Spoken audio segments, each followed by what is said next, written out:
Hello everybody, I'm Michael Wybrow, and in this video I'm just going to talk to you about third-party libraries that we can use in iOS apps. So you may want to use third-party libraries in your final assignment app. That's fine. Having said that, you don't have to. There's no pressure. Sometimes it's useful to make use of libraries that provide particular functionality, especially when it's complex to implement. A little word of warning. You shouldn't be using a third-party library to um, download an image from a URL. That's something that we've seen. We know how to write data or download tasks. We've seen how to use UI image. This is stuff you've learned in the unit.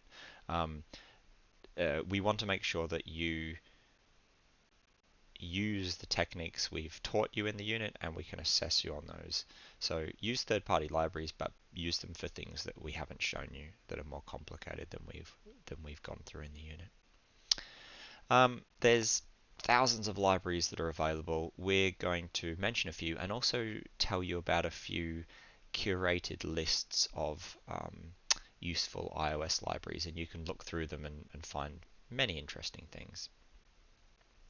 Now, pretty much all of these are licensed under a particular license, and usually each one on its GitHub page or wherever it's hosted will give you information on the license that it can be used under, and you need to follow that license. And one of the requirements of following a license is attribution. So almost always they will say that within your app, in its settings screen or about page, you need to say that you're using this particular library and give its license information.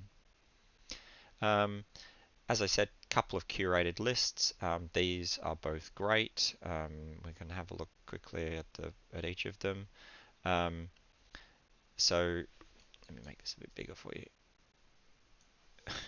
This is a curated list, all different things. We might pick something to do with, say, color, and then they'll list a whole lot of different extensions and libraries that are particularly useful for color.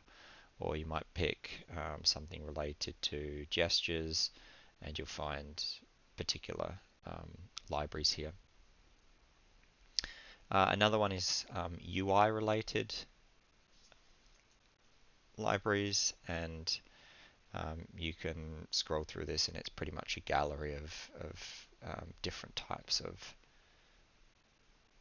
libraries. I mean, calendar views are a good one because iOS doesn't provide a built-in calendar widget, so this is something that students have frequently used, is either of these two. But yeah, feel free to go through and have a look here. Having said this, some of them are not going to follow the human interface guidelines. For example, this is, as you can see from it, Android style. And I mean, there might be good reasons for this if you're Google or someone else and you want your app to look like an Android app. But for the most part, I would advise against using things that work very differently from iOS. And also just in general, for the most part, if you can, don't use third-party libraries. Why? Because they add extra dependencies to the app, and you'll see that some students have had problems with these because they don't work on some of the new M1 Macs, if you've had a look at their ed forums for the unit. And also just when things change in iOS, sometimes these libraries might be slow to update or they might break, and as a result, there's more sort of work and maintenance for you.